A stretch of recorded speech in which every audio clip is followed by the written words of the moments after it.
Hello, and welcome to Enlightened Empaths, a community for the spiritually awakened.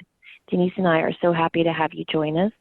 We had a lovely and positive and flurry of responses to our interview last week with Tony, talking about addiction and the impact it has on family members and friends connected to the addict. So Denise and I thought we would continue that topic this week and talk about the empath and codependency. Denise, unfortunately, you and I have some experience in this topic. Way too much, yes. So we are not experts, but we are experiencers of what it is like to be connected to an alcoholic or an addict in our lives. I think I've shared many times on the show that my father was an alcoholic and has been in AA since 1986. So we're very, very proud of him. But it does have its impact on a child. And I know you've shared your own experience with connections to addicts. And it has an impact no matter how you know them, whether it's, a friend, a child, a parent, a partner, a spouse. It definitely has an impact, especially on the empath.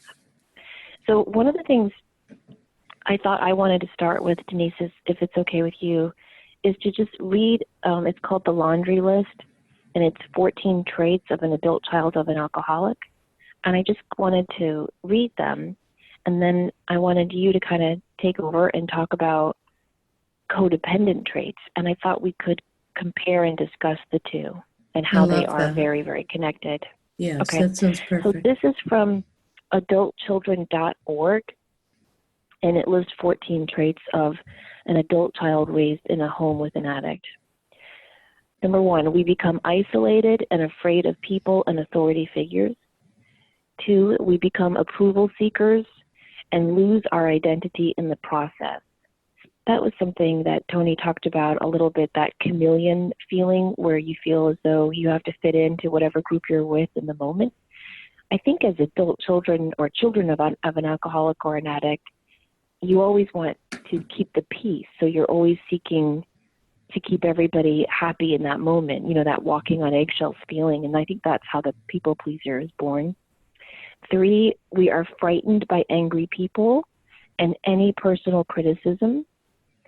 4, we either become alcoholics, marry them, or both, or find another compulsive personality trait such as workaholic to fulfill our abandonment needs. 5, we live life from the viewpoint of victims, and we are attracted by that weakness in our love and friendship relationships. 6, we have an overdeveloped sense of responsibility, and it is easier for us to be concerned with others rather than ourselves. This enables us not to look too closely at our own faults. 7, we feel guilty when we stand up for ourselves instead of giving in to others. 8, we become addicted to excitement. 9, we confuse love and pity and tend to love people we can pity and rescue. 10, we have stuffed our feelings from our traumatic childhoods and have lost the ability to feel or express our feelings because it hurts so much. 11, we judge ourselves harshly and have a very low sense of self-esteem. 12, we tend to be dependent personalities who are afraid of abandonment and will do anything to hold on to a relationship. 13, alcoholism is a family disease, and we become para-alcoholics who take on the characteristics of that disease even though we do not pick up a drink. 14, para-alcoholics are reactors in life rather than actors. So that was written in 1978. I can relate to some of those as an adult child of an alcoholic, but I do not relate to all 14 of those. What do you think? I agree. I was listening to the list, and I've read the list before in the past, and certain things still ring true. And there are always key points that I have to work on throughout my life. And it's been a pattern throughout, different aspects and different decades of time. So I think that it doesn't necessarily mean if you only got 3 or 4 of them that you don't have those tendencies to be an adult child. And I want to tell you what Tony said as far as it might not be he listed the 5 different aspects of, it might be work or religion, drugs, alcohol. Right. I mean, there are other addiction behaviors because I hit enough of those to, if someone was having me do a checklist, they would say you're an adult child, even though neither of my parents drank. They'd have like a rum and Coke once a year. So it wasn't. Right. I shared before about what a difference Melody Beattie's work, her book Codependent No More and Beyond Codependency, were such a turning point in my life. And I did get into a 12-step program for codependency when I was trying to find the strength to leave a very disruptive situation in my life. And she breaks down codependence into different categories. And, codependence may fall into that caretaking mode, low self-worth, repression, obsession, controlling, denial, dependency, poor communication, weak boundaries, lack of trust, anger, sex problems, and then all the other things that tie it all together. And she also makes it clear throughout all of her work that this is a progressive disease as much as any other addiction, and how physically that can impact you with, maybe feeling lethargic or depressed or withdrawn and isolated, and all of things that you might equate with someone who is withdrawing from an actual substance or addiction. Codependents also are going to usually do, or have been known to, I'm going to preface that, to have similar physical reactions to withdrawing from whatever they're addicted to for a person. Well, and I think as empaths, we feel so strongly for everyone and everything on this earth. And that one trait, confusing love with pity, I think really resonates for me, because if I feel bad for someone, I do want to help them. And it's hard to see the difference sometimes with those boundaries. And I think that's connected to being an empath more than anything else. And that's so funny. That's in my notes as well, as what a fine line it is between codependency and being an empath, because so many of the traits and characteristics seem to overlap. And she mentions that in the caretaking, codependents may feel anxiety, pity, and guilt when other people have a problem. But we suck it up like a sponge and want to fix it, or feel responsible for it, or feel like we have to help them figure out what to do, and then get angry when someone doesn't, when that help doesn't work, or someone is closed off to it. Because I think generally we're coming from a good place. And she says that, I haven't read this in many years, but she said it once, these are some of the nicest people you're ever going to meet, are codependents. They're kind, they're thoughtful, they're genuine. It's not a form of manipulation. It's more trying to come, very similar to an empath, coming from a place of heart and trust. And I'm not saying that for everyone as a blanket statement, but a lot of codependents are really, truly are some of the nicest people you're ever going to meet. Yeah, I agree. Go ahead. Oh, no, it ties in with that trying to please everybody, trying to keep everybody happy, not wanting the waves. So that makes sense why they'd be really nice people, or appear to be. Yeah, I agree. But I think that in that appearance of kindness, there's something off there. Mm-hmm. You know what I mean? Like, I know sometimes when I'm trying to help someone who is just not the nicest person and not really needing help, other friends will say, gosh, Samantha, you're so nice, you're so forgiving. And I think, I don't know that that's what's compelling me to help this person. I think it's more that sense of responsibility. Yes, I agree. That more than kindness. I almost feel like, well, no one else is going to do it, so I better step in and help this person. And then, I'm the one that ends up drained and exhausted. And so it doesn't really help anyone in the long run. And I from listening to all the wonderful feedback we've gotten from many of our listeners on Facebook or in our email, they have all said, gosh, Tony spoke about that in such detail that I recognized myself And what so many listeners said is that they shared the interview with their moms or their dads or their siblings to say, hey, I think we recognize ourselves in this discussion. Mm-hmm. And sometimes I think just opening up to that discussion. I remember when I first heard the term codependent, I was like, that's not me. I mean, I'm a very strong woman. I'm not fearless, but I'm pretty fearless. You know, I mean, I take risks. I'm not afraid. I'm not a worrier. I'm not controlling.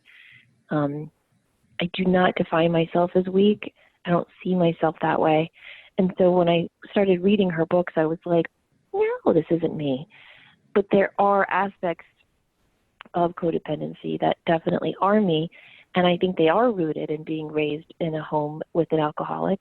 But I think they're also rooted in being raised as an empath. And I don't know what comes first. You know, does the empath come first or does the child of an alcoholic come first? I don't know. But I do think that they're very, very connected. And what I see a lot in my work as an intuitive, a lot of clients and students who come to me say, I was so psychic when I was a child, and I don't know what happened. It just kind of shut down. Now, I know that's normal. I mean, we all kind of shut down our intuitive ability when we go through the hormonal stage of teenage years and the busy years of putting our career and life together. But I also think that if you're very empathic and codependent, oftentimes you'll naturally shut down your intuition as a protective defense because of that fear of feeling things and feeling too much. Often I think there can be a lot of sadness involved for someone who's codependent because it can be a very helpless feeling of I'm trying and falling into that if I was this, or maybe if I was prettier or smarter or tried harder. You get into all those head games that go along with that. I guess it ties in with that low self-worth piece of not being enough. And we've shared that a lot of times. Empaths, because we do feel things so strongly, we do struggle with, am I doing enough? Am I enough with just the way I am? And for many, many people, I think that's a work in progress. And with the shifts of energy that are happening right now, that feels even more prevalent than it ever has, of finding our own self-worth and trusting our own inner knowing and guidance to move into this next chapter. And that's where, if you read Traits of a Codependent or Traits of an Adult Children of an Addict, one of the common traits between the two is reacting to things rather than acting to things. And I want to talk about that for a moment because people might go, well, what's the difference? When you are presented with a problem, oftentimes codependents will react to it, meaning they will let the other person make all the decisions about how that problem is going to be handled, and then they react to it. Rather than looking at the problem by themselves within their own boundaries and strength and saying, how do I feel about this? What do I want to do about this? And taking action based on that. That's, to me, the difference. Do you want to add to that? I really like the way you described that. And what flashed in my head is, you and I have chatted about this when we're doing readings. Yes, we'll bring through information, but we also, generally I will ask, does this resonate with you? Does this make sense to you? Trying to help people connect it to their own inner light. And I've heard you do the same thing with folks. And anything that we can do, if you need validation to find that you are on the right track. Yeah, I just think it's important for codependents and empaths in particular to learn to go throughout their life acting and not reacting, meaning think about your life as though you are the CEO of a company called you, rather than an employee of your own life. I think codependents tend to give their power away so often, whether it's to the addict or whether it's to the boss or their partner or their best friend. And what happens, I think, this is where passive aggression rears its ugly head, because I've seen codependents in my own life, their spouse or partner will say, gosh, I really don't like my job. I think I just want to move and have a whole new shift. And my friend will tell me, I don't want to move. I don't want to go leave this job. I don't want a whole new change. And I don't think it's going to work out. And I'll say, well, then you need to share that. No, I don't want to start a fight and, I'm just a stay-at-home mom, so I'm just going to have to let him make the decision. And then he makes the decision, and they move, and she's miserable, and then she's angry, and it spills out in all these little ways, and then tension builds.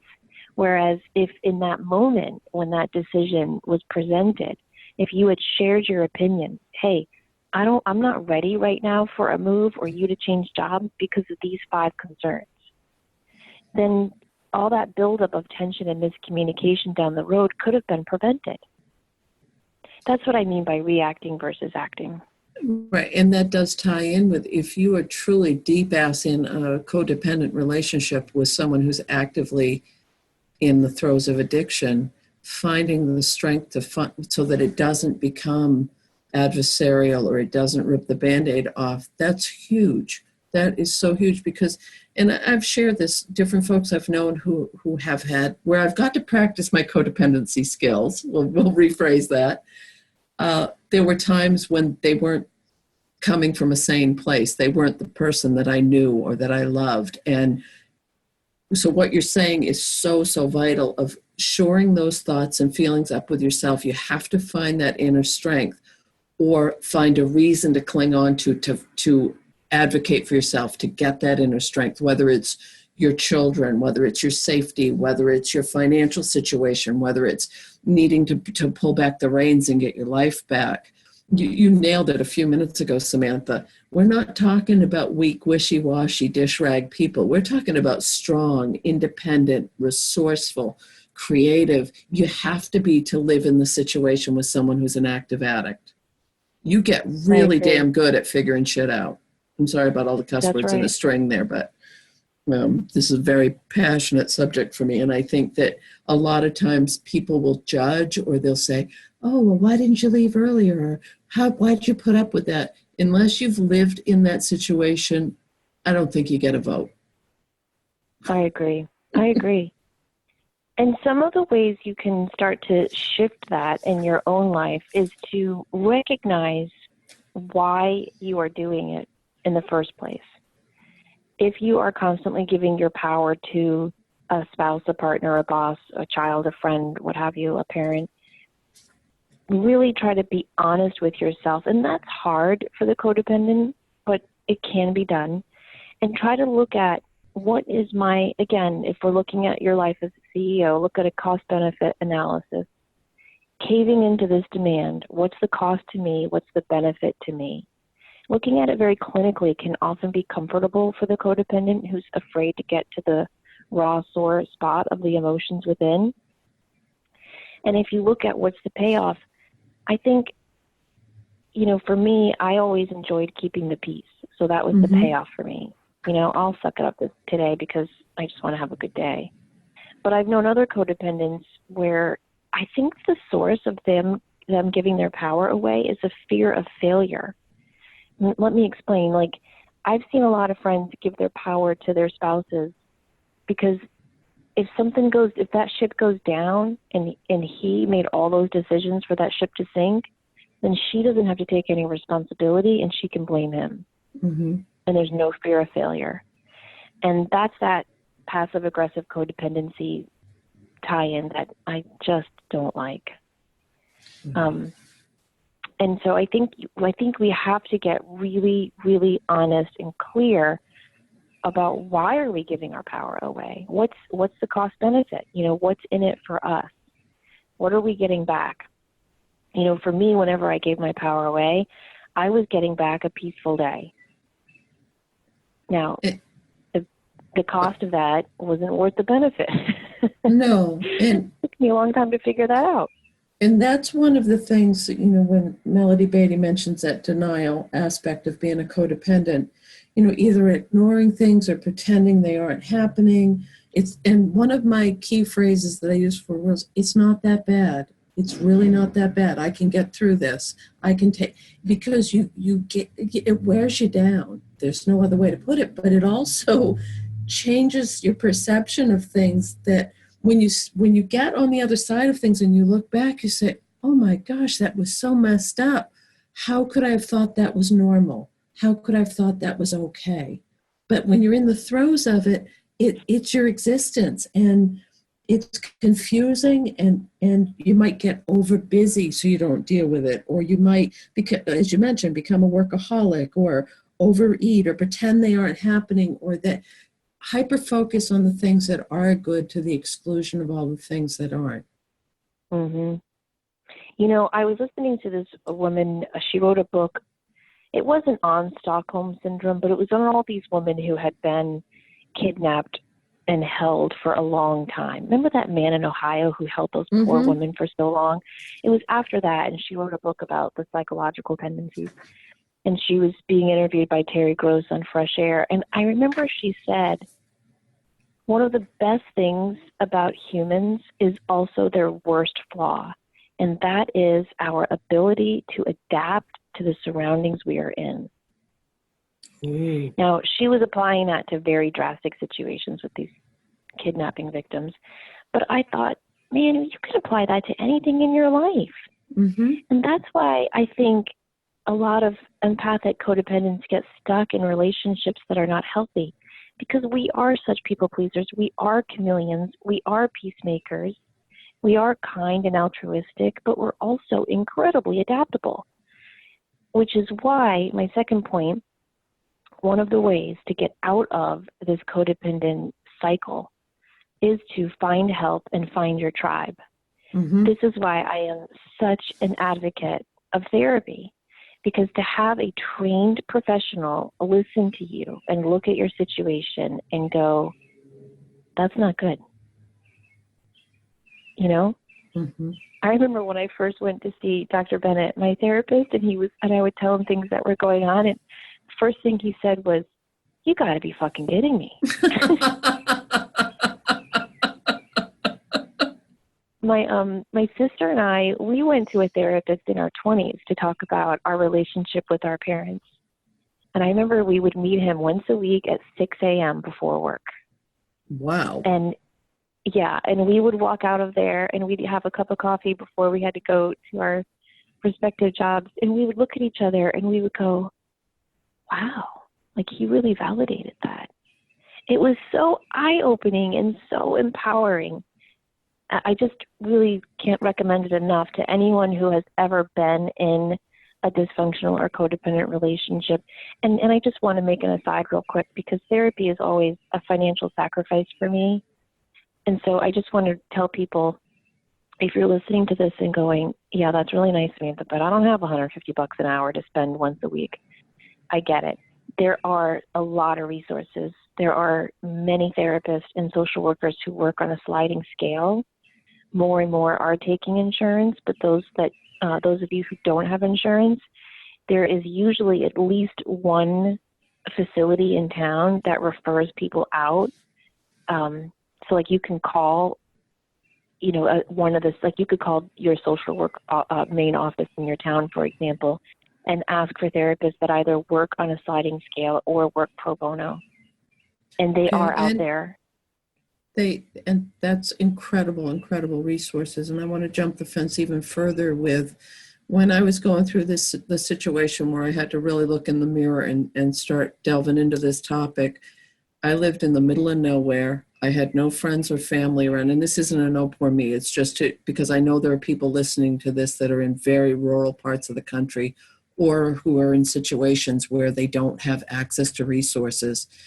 And get online, find an online community, because Samantha, you couldn't have said that more eloquently, of you have to find people who get it, because then it normalizes it. When you start reading or talking or hearing people describe what your life is like, and I mean, I can remember sitting, and I did an online support thing because of the circumstances in my life, but also because I wanted the anonymity. I wanted to, if you're in a place where you just don't know which way to turn, we are so blessed that we're in the age of being able to get online and find like-minded people. And if it doesn't resonate for you, just delete and go somewhere else. So Move I think on, if you, right. yes, but just to hear someone, or to listen to someone's story, or read something, and someone who knows what it's like to live in that fear-based place or that overwhelmed place, it's priceless. I can't put enough emphasis on how important that is. I agree. I just think there's a point where you have to move away from that online chat room Oh, to a yes. professional. Excuse me for coughing. I remember after Mike had his brain injury, I would go on all these brain injury support groups, and I would just cry.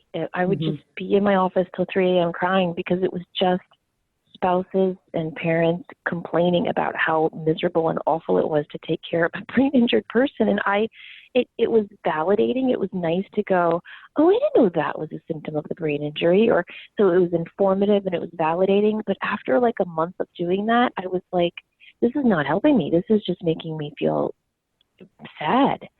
And so then I had to, move forward to a therapist who could say, yeah, this is really hard, and here's what you do, and here's how you can start to empower yourself. So I think that the two should go hand in hand. Yes, I agree. But fine, it doesn't, whatever you're most comfortable with, at least take a step in that direction. And I said this on the show with Tony as well. I was angry that I had to do the work and had to do all this stuff because I wasn't the one that was throwing the wrench into so many lives. I wasn't the one that was actively in at that time in my life. I didn't think I had the problem. And then when you start doing the work and start facing that and looking at your own reflection in the mirror rather than looking out at what's causing it, it truly is your problem. It is your addiction to that person or that situation. And the only way you can switch it is to look inside and change yourself.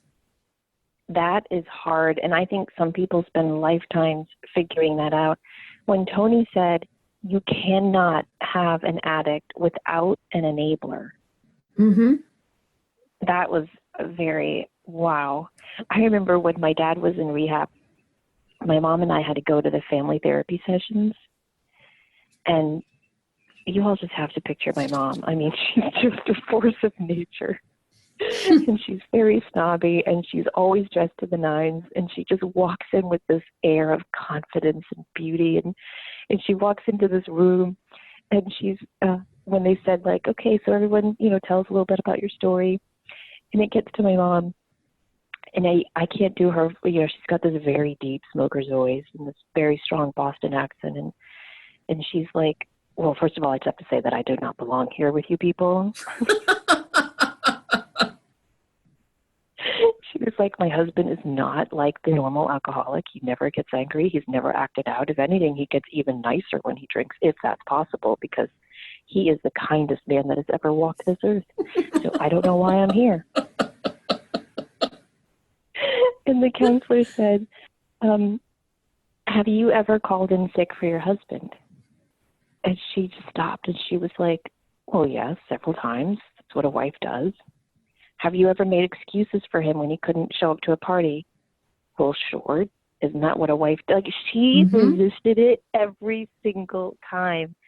And even to this day, she has a hard time admitting, her part as an enabler, because she's such a strong woman. She could never see herself as a codependent. Okay, but when you just said that, it triggered that. I mentioned my parents didn't drink, but they came from families where there was an issue, so back a generation. So they were bringing those traits in. They were coming in as adult child, teaching us. So we grew up thinking that was normal in a family. So I have to agree with what your mom's saying. That's what a good wife does, or that's what a wife does. If you've been brought up to think this is what you do in a family, and that's your normal, then that makes perfect sense why it's so hard to step over that line and say, holy shit, part of this is mine to own too. Does that make sense? Yeah. It totally does. Yeah. And I think what happens too, again, my dad really is one of the kindest people you'll ever meet. So this doesn't fall into him, but I think a lot of addicts are very good manipulators. And when you do try to stand up to them and say, no, I'm not calling in sick for you today, they can say, but you're my wife, like, I need your help.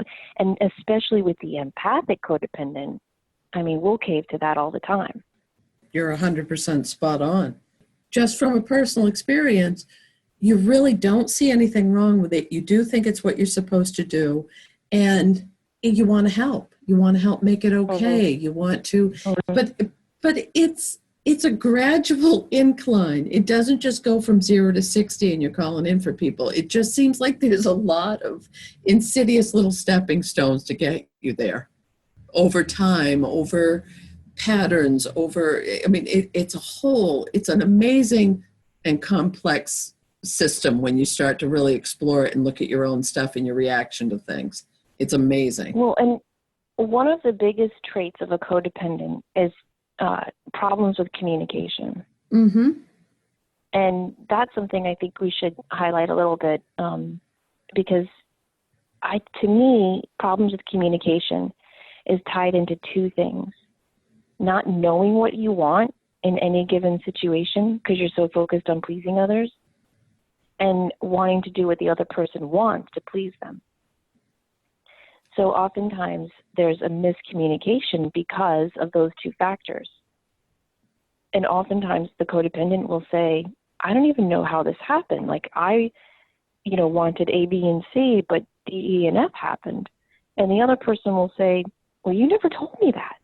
Mm-hmm. And the codependent is confused because the codependent is so used to picking up on subtle signals from the addict maybe in their life that they think everybody picks up on those subtle symbols.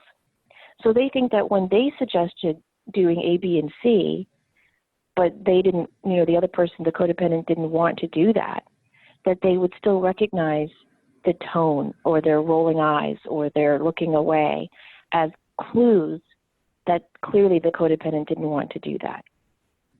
But the average person isn't raised to pick up on those subtle cues, so they don't. So codependents need to work on clear communication. And I don't think I just communicated that clearly. So please can you help No, me? I think you did. I really do. I think it sounded better than I think it did in your head, if that, but what, Are you people pleasing? I'm really good at it, just in case. So here's a practice. But what I thought about was, I was like debilitatingly shy when I was a kid. I couldn't talk to people. Debilitating. It was horrific. So shy. But what you were talking about with the codependent traits, if you tie that in with empath, being an empath, so you have this little person that's coming in and learning to read all the cues of being in the situation. We've talked about this before, the chicken and the egg, the empath and the codependent, right? But when you intertwine those two together, so much of what we do, we're all saying, oh, you need to find your voice. You need to put yourself out there. That is big fear stuff for a lot of us who have grown up with, if I say something, it's going to either be used against me, twisted, the covert emotional abuse thing. I never said that. You must have heard me wrong. Why would you think I would do that? Master manipulators is an absolute understatement. That when people start to mess with your mind, you become hesitant to communicate or speak your truth because you've been, and again, I have to say it, you've been so worn down when you have spoke up that it hasn't really gone in your favor. Right. The cost-benefit analysis doesn't work. I just want to say two things to that point that you made, which was excellent. One, if just to any teachers listening to this show, I just want to take a little aside to say, if you have that really painfully shy kid in your class, please take a moment each week to just tell them one positive thing. You don't know the impact, the ripple effect that will have. I was that painfully shy kid too, Denise, and I always got really, really good grades. I always studied. I never caused problems in the classroom. I didn't daydream. I didn't talk to my peers. I was just, the perfect invisible student, and no teacher ever singled me out. And I kind of longed for that. I would write these beautiful papers or these lovely poems, and nobody would ever comment on that. And I remember when I got to college, a couple of teachers asked if they could keep my papers as examples for future students. And the first time that happened, I thought the teacher was hitting on me because I so strongly did not believe him.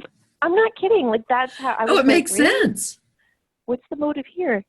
And then when I got to grad school, one of my professors held me after class and she said, Can I keep this paper? And I said, yeah, thank you so much. And she said, you're a really good writer. And I don't know what my expression was. I just looked at her, but she looked at me and she said, oh my God, you've never heard that, have you? And I said, no, I haven't. And she said, well, just remember it. You are an amazing writer. And I was like 22, and that was the first time I heard it. I've been longing to hear it, and it changed the trajectory, really, of, like, it made me recommit to my passion for writing. So I just want to say to anybody that knows a painfully shy kid, the simplest compliment, that was a good paper. You're a good writer. You're a really good student. Thank you for always, doing what I need you to do in this classroom. Even if you're a coach or a neighbor, just the simplest compliment, I think we shy people, we hold on to them and they start to build and take root within us. And then the second point I wanted to make, I read a book years ago called 8 Weeks to Optimum Health by Dr. Andrew Weil. Yes, I have that. And I refer back to that book a lot. And one of the things he says is change is hard, which we all know. But he says, if you start to quit something that's not working for you and you fall and you slip, like he compares it to smoking. He says, let's say that you decide to quit smoking and after 7 days you start again. He said, rather than beating yourself up, take a day to give yourself credit for not smoking for 7 days. Right. And that will start to build on your confidence, and the next time you're ready to make that change, maybe you'll stop for 9 days. Right. And then you'll go back, but then the next time maybe you'll stop for 2 months. And I feel like that can be applied to what we're talking about here. Maybe the first time you stand up for yourself, you're shot down, but that's okay because you did it, and that means you can do it again. So you know what I'm saying? Don't get in that pattern of berating yourself. Get in that pattern of picking yourself up for what you have done. I want to add on to what you said about, teachers, and that has been for all the years that I've taught, I've always advocated for those students who have a hard time, that the ones in the background, the wallflower, the ones who are invisible, that are just wonderful, kind, thoughtful people. And in the job that I've had for the last several years, I get to see hundreds of students every day it's amazing when you watch someone, they light right up because, and it's a very gentle exchange, but I said to this young lady the other day, I said, you look gorgeous in that color. And it was, and I'm old enough that it comes across like as a mother, grandmother thing. It's not like a weird teacher thing. And it comes out across as very genuine. And she blushed and she said, oh, well, thank you. It's my favorite color. And it changed our whole relationship. She started to open up. She started to tell me what she's doing after school. And I think people want to be seen. They want to know that they matter.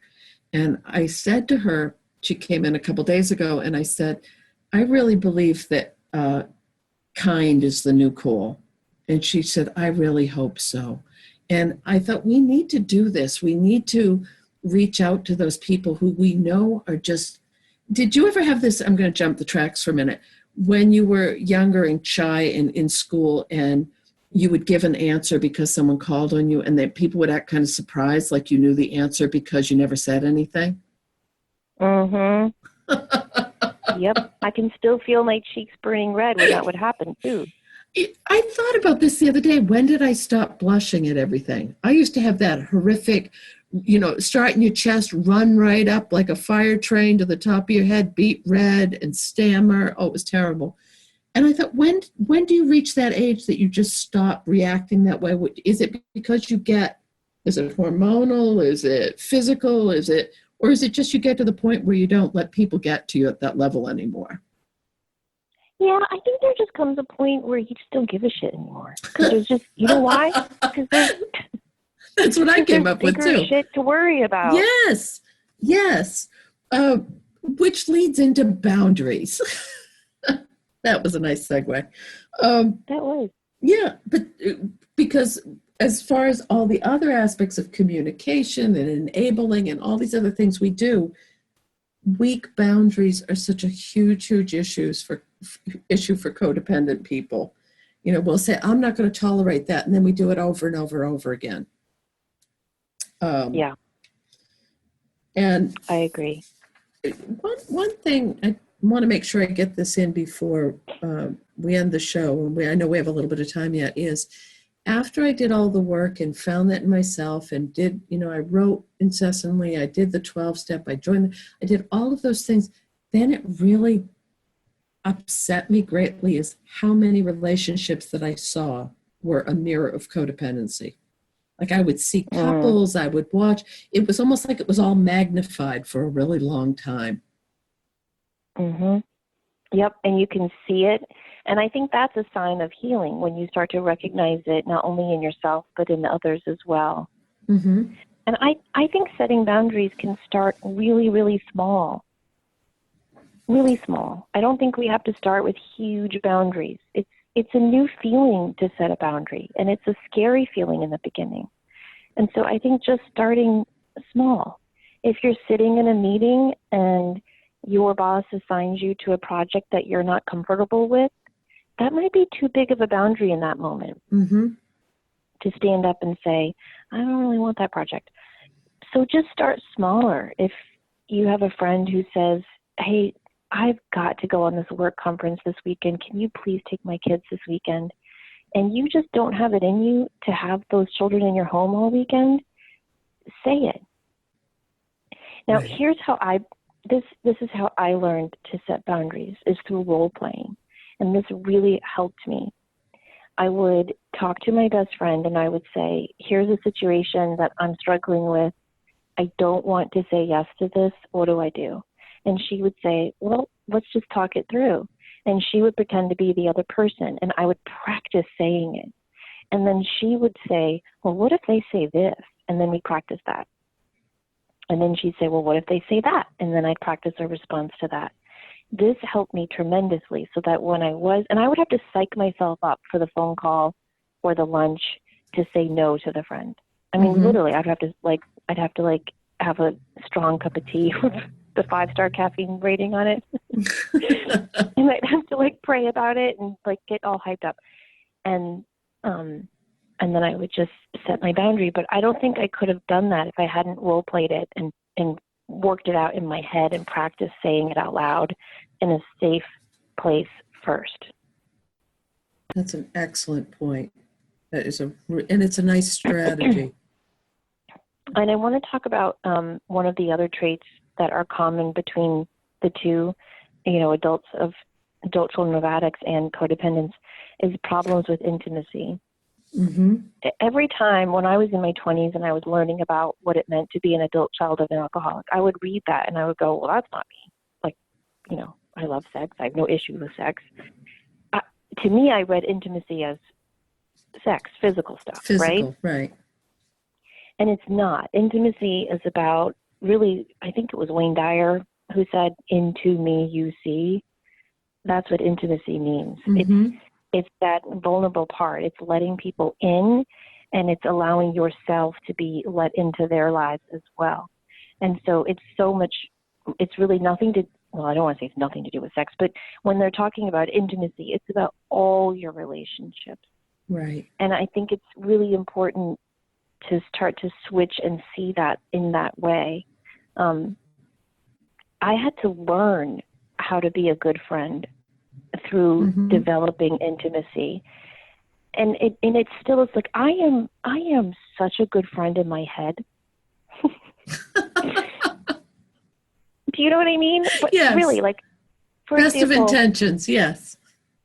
Yeah, my next door neighbor lost her little dog this week. Oh. And all week I've been I've got to get her a plant and make a donation to the Humane Society. Have I done it this week?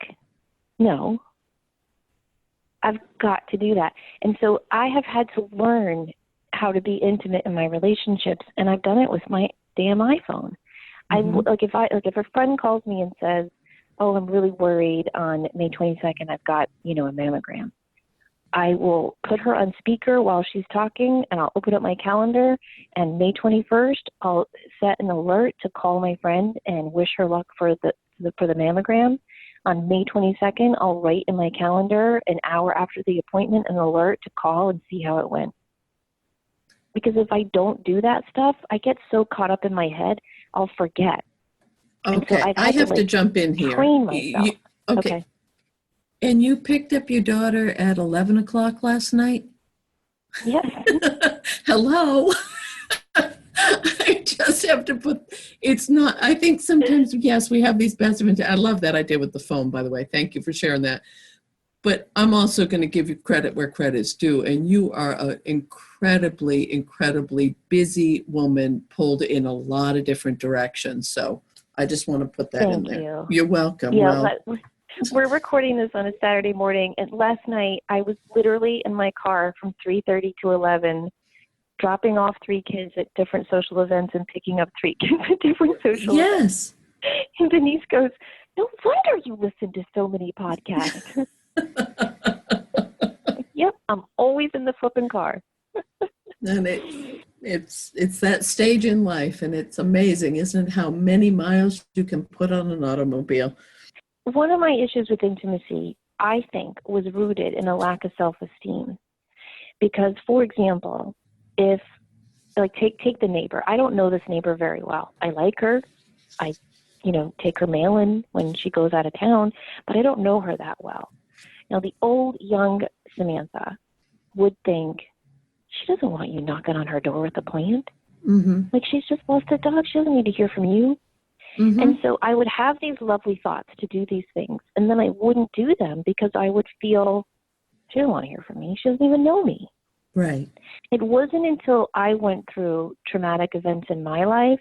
Like, I'll tell you, when my ex-husband was in that coma for a month in that hospital, I learned more about life in that month than I think I've learned in 45 years of living. Wow. Because the things people did to help me, I realized it matters. Like, all that shit matters. If you don't show up to a funeral, people remember. You don't go to a wedding, people note it. You don't go to visit them in the hospital when they're scared and sick, they make note of that. Mm-hmm. Showing up. That's why at the end of the show, when I always say show up, do great work and share your light. The reason why I say show up is because that month in that hospital taught me how important it is to show up in life for others. And I don't think that when people don't show up, I don't think it's that they're inconsiderate or they're not thinking. I think a lot of that not showing up is self-esteem. Yeah. Not feeling they're enough to be part of things. Yes. Very, very good point. Haven't you ever thought that? I had a friend whose father died, and, we were friends. We weren't, like, super good friends, but we were friends, and his funeral was 3 hours away. And I'm so grateful that I am intuitive, and I'm really grateful that I follow my intuition. And I kept getting this little nudge to go to that funeral, and I was like, she's going to think I'm crazy. Like, I've never even met her father. It's 3 hours away. But I did it. I followed my intuition, and I went. And we are now incredibly close friends, and I think it's because of, she was so appreciative that I did that. Mm-hmm. Just those little gestures. And that is how we create intimacy, is by showing up in our friends' lives. I know that I keep quoting Melody Beatty, but I have her book in front of me, and she was such an impact on but she says closeness happens when our boundaries soften and touch another's borders. And that really goes along with achieving that intimacy. You have to put your guard down. You have to lower the drawbridge a little bit. And that's a really scary, vulnerable place to be. But it's an amazing and important faction of moving into any form of intimacy and building more relationship and depth with someone. I agree. I want to jump into some things to like how to take care of yourself. And I think, when you really get to that place where you honor your feelings first about a situation I'm going to touch back on the, why would you feel that way? Why would you think that? When you can and that's one of those little tiny baby steps that are amazing, is when you honor that feeling of, I feel this way and that's okay. That is a big, big, wonderful gift to give yourself. When you get angry, because, it's a stage of grief. I truly think this is about grief, and honoring that it's okay to get angry, especially if, as the shy people pleaser person who wanted to stay under the wire, please let me be invisible, which I think that's interesting. Both our lives correlate with that as well. Getting angry or showing anger isn't always an easy thing to do. Setting new Can I goals for jump in with yourself. that? Yes. Oh, please do. I had such a hard time with anger, and sometimes I still do. I would tell my therapist, I said, my anger is like a hot potato. Remember that game, hot potato, Yeah. hot potato? And I would say, I have this ball of anger, and I have no one to give it to, because I can't give it to my mom, because she's not going to receive it. She's not going to be like, oh, was I kind of mean to you growing up? I'm so sorry. We're not going to have that Cinderella moment, right? And it's not fair, I feel, to give my anger to the people around me, because they're not the ones that caused it. Right. So I used to always say to Dr. Bennett, like, what do I do with that anger? I feel like something was taken from me in a childhood, not having a loving, receptive mom. I don't mean to paint her in such a bad light. She's not that bad, but I'm just using her as an example. Right. And I would say, like, what do I do with that anger? And he would always say, well, I don't know. You have to come up with that, but you have to do something with it. And I don't think that was the best answer. Maybe I'll have my Confucius moment to his Confucius answer soon. But I have learned to at least validate my anger, honor it, and sit with it for a moment. And some of the ways I process it do feel like a frustrated teenager. Like, I do have a playlist called Mellow Music, and it's got like glass animals and Julia Scott. Oh my God, I'm just forgetting her name. I think it's Julia Scott. Anyway, Diane Shore, and I'll listen to like my sad music, and I'll write about my anger. Like, again, I feel like a 15-year-old writing poetry about an ex-boyfriend, but it helps. I exercise. I think that's a wonderful way to get rid of your anger. Go for a run, go for a walk, physically get it out of your body. And I think also in a safe environment, sharing your anger, not spewing your anger, big difference. But having safe people in your life, whether it's a pastor, a minister, a therapist, a friend, a sibling, someone that you trust that you can share that anger with. And look, sometimes that's going to be your cat sitting next to you, and that's okay too. Somehow you've got to get that anger out. You've got to share it. That's why I'm such a huge proponent of journaling. It's a safe place to really say what you feel, what you think, what's troubling you. You can cry, you can just get it all out on paper.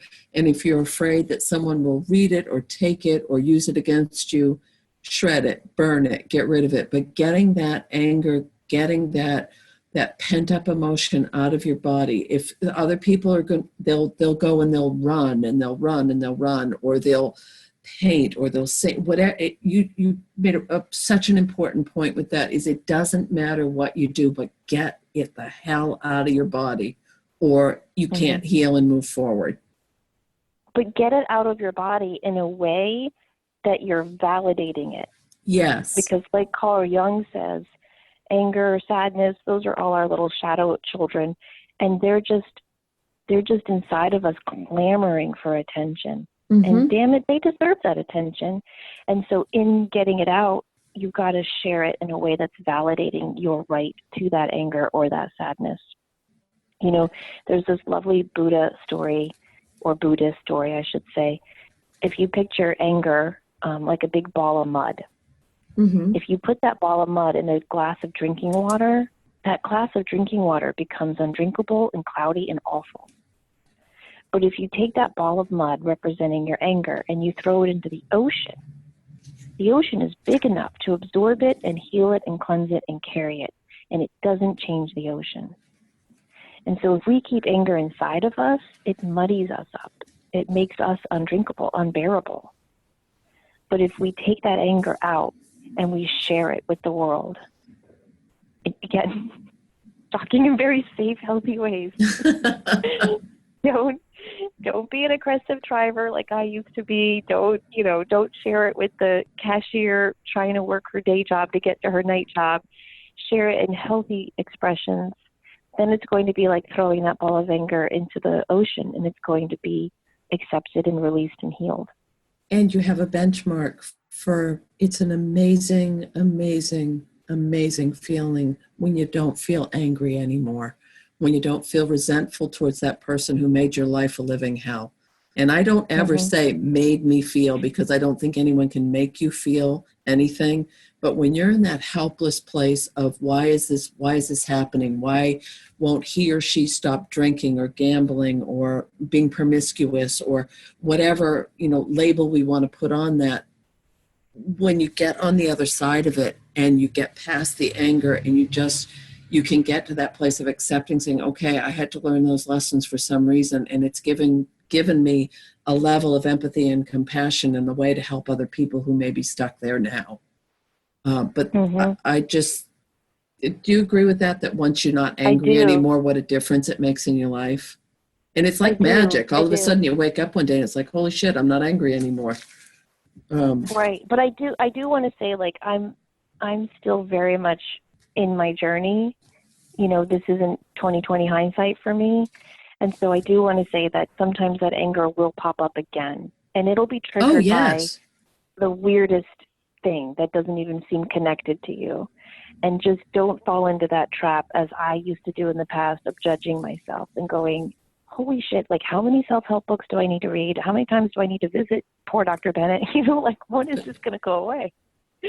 But when you are journaling and have that awareness, it pops up less and less. But that goes back to this being a progressive process. It's a progressive illness. Right before the full moon, I had a really emotionally heavy day. It was sad. It was overwhelming. A lot of old stuff from the past came to the surface.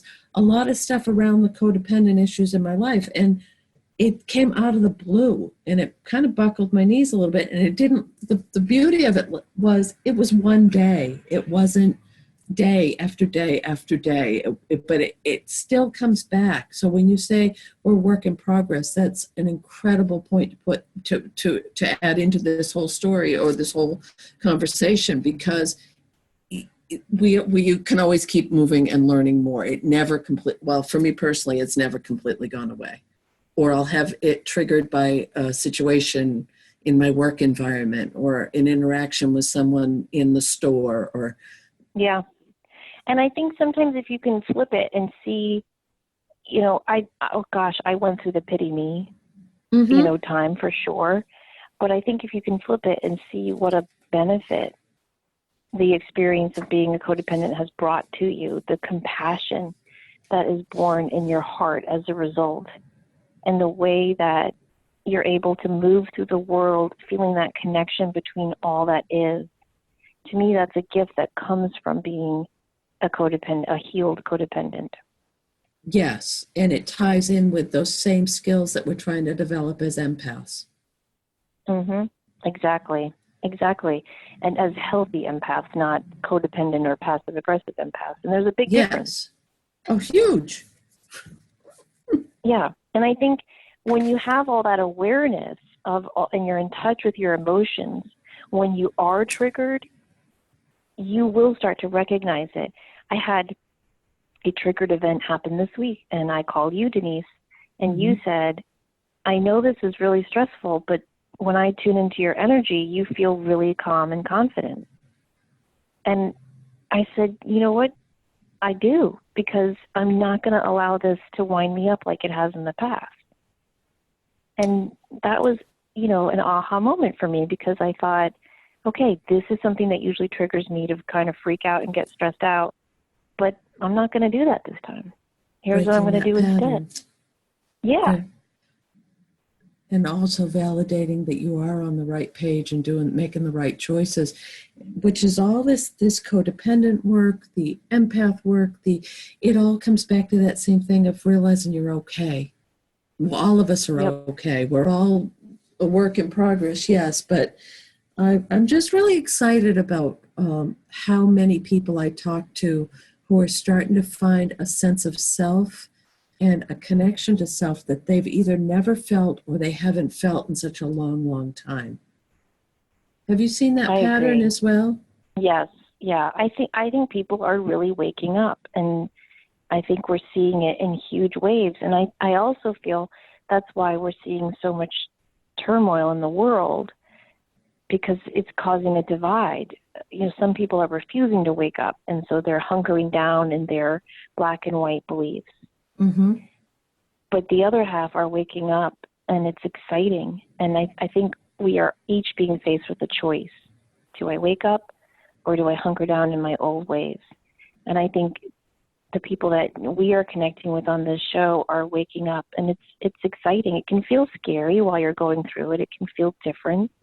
But if you push through, I think it's exciting. Popped into my head when you were saying that was, I don't want anyone to think that if you're in a codependent relationship that I'm advocating to go, or that you have to end that, because a lot of people that do this work on their own codependency are able to bring healing into a relationship and bring it to a new level. It's not that thick line in the sand of, if I do this, this is the only choice I have. You have to do what feels right for you. Right, but I think that's a really important point. My addendum to that is, if you are in a codependent relationship, the key is to stop pouring all of your energy into that other person, and to take all of your energy back into yourself, and to heal yourself and strengthen and empower yourself. And then the stay or go question will resolve itself naturally and authentically. But, like Dr. Phil says, nobody changes anybody else. Mm-hmm. And, he has that quote I love where he says, you can't change what you can't acknowledge. Right. And so if the person in your life doesn't acknowledge that there's an issue, why are you investing all your time in trying to fix them and make them happier? Work on yourself, and then through the law of connection, that will affect and heal and help them. But it all starts with ourselves. That was beautiful. Well, I think we've exhausted this topic this week. What do you think? I think so. I think we brought through some really good conversation, and hopefully food for thought for a lot of folks that are listening. Yay. Well, thank you, everybody, so much for listening. We have some really exciting new guests coming up for you. We also have our monthly community connection show coming up for you for June. If you have a question, a comment, or a story you'd like to share with us for our community connection show, you can email it to us, enlightenedempath@gmail.com, or you can send us a message on Facebook, Enlightened Empaths. And Denise and I are getting much better at posting on Facebook, so we really hope you join us on that community and check us out. We try to share really good links and articles and meditations and inspiring quotes with you all, direct links to the show, and some show notes and books that were mentioned on the show and things like that. So we're trying to get much better at all that stuff. Yes. If you like us, please consider telling a friend about our show and leaving us a review on iTunes. It helps us know what we're doing right and what we need to work on, and it helps other people to find us. In the meantime, we hope that you remember to show up, do great work, and share your light. Have a great week, everyone. Bye-bye.